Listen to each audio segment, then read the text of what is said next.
growing up, we were 5 sisters, and we lived on the old road in Monroeville.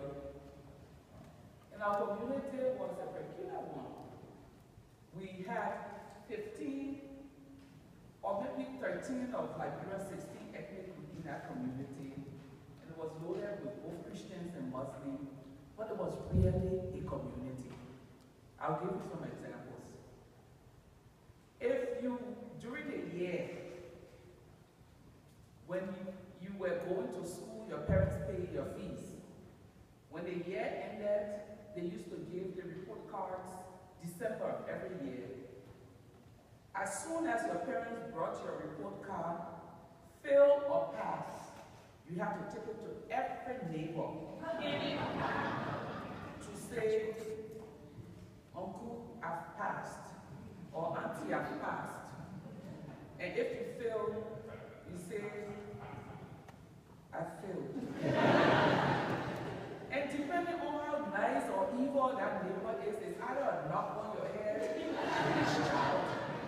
And when you pass, they'll probably give you $1 or 50 cents. So for those who were successful in school, it meant going to 10 or 15 houses and coming back with like $15.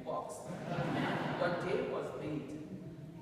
We never knew what hunger was growing up in that community because everyone gave food to every child. Evening time, a child was, your bath was taken to where you played the entire day. And everyone knew when a child was being carried on their shoulder back home with oversized t-shirt on, you knew that child did not take a bath or his bath at home. It was really a nice place. And we used to have power outages every now and then. And when the lights would be out, we came in the middle, there was a big tree, and parents would come and sit on their porch, and there would be drumming. And every ethnic group had to show their dance style. We were 5 sisters, and we had 4 cousins.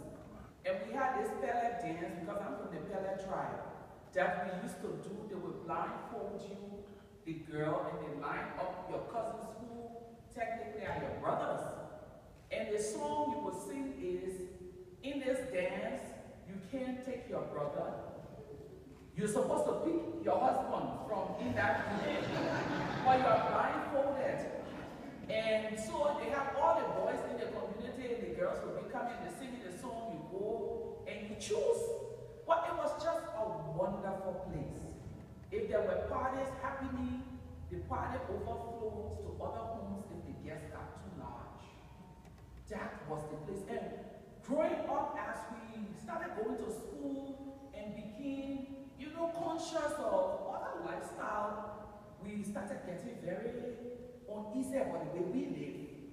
Everyone's problem was our mother's problem. And so we used to say, Mama, you melt like butter on a hot surface. You are in everyone's business. You need to stop. Why do we have to, if someone died in the next house, every one of us had to carry a dark charcoal on our head because the spirit of that person was floating all over and children were not supposed to see. So we clean it off. Coming back from school, you have to find charcoal all the way. So every time we say to her, Mama, you melt like a butter on a hot surface. And she always said to us, one day, you too will melt like a butter on a hot surface. But we really didn't take it to be anything.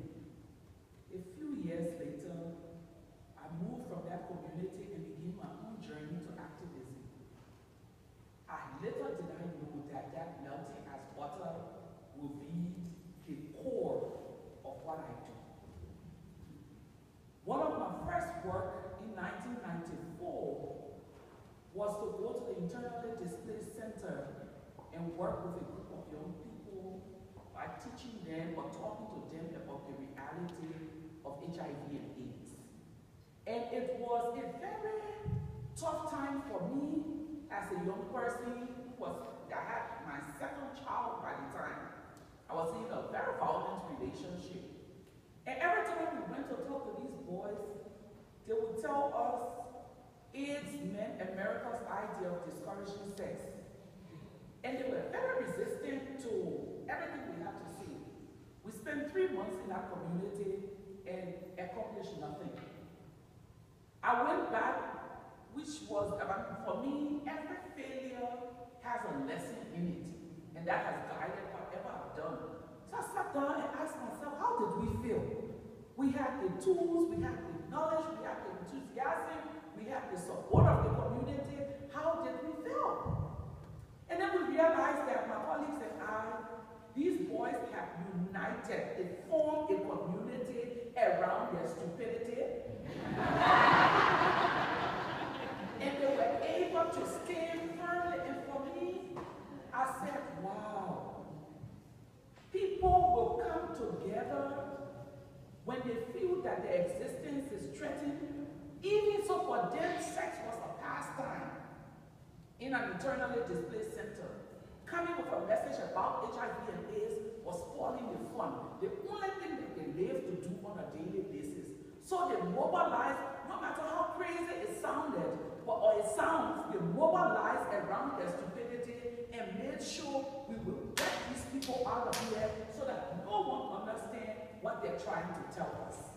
So I told myself, if people can mobilize around stupidity and get their aim accomplished, if you find a cause and truly generate that interest from people around you, you are unstoppable. So that has been the guidance. So forming a community or building cohesion in your community around something people care about. And so I started this journey. That's one day as I tried to put this forth. Someone said to me, if this is truly a thing that happens, why do we have so many communities disintegrated and so many problems? And my answer, individualism. Our world has gotten to a place where we all think about me, I, and myself. It is never about community. We have rogue regimes that take over countries from Africa to Asia to Europe to even here. And they have no care about the plight of the ordinary people. For them, it is about how much I can get, how much I can make, how well I can make myself look good to accomplish, and every other thing to help. So we find ourselves at a very peculiar place in this world today. When you have the answer, which is community cohesion to a lot of the problems we have, but then it's really been strongly resisted by our selfish greed, individual ambition, and the lack of understanding of what community is. A few years ago, I was here going to school doing my master's, and I got to EMU at a time where my sister had just passed, and I really needed that support. The first person I saw was a Ugandan. And when he saw me, because he saw the African print, he came, my sister, where are you from? I said, I'm from Liberia. I'm from Uganda. Do you have food? I said, which kind of food? He said, Mama, I'm not ashamed. I've been here for 5 days. I'm not a goat. Salad. So I said, really? He said, I'm not the only one. See, where we come from here, boys, they do not go into kitchen. And he started talking and talking. So I said, how many are you African men who feel this way? He said, we're 3. Quickly in my mind, I'm going to build a community. Then I told him, I will see you all tomorrow. I went to the store, bought rice, plantain, chicken, pepper,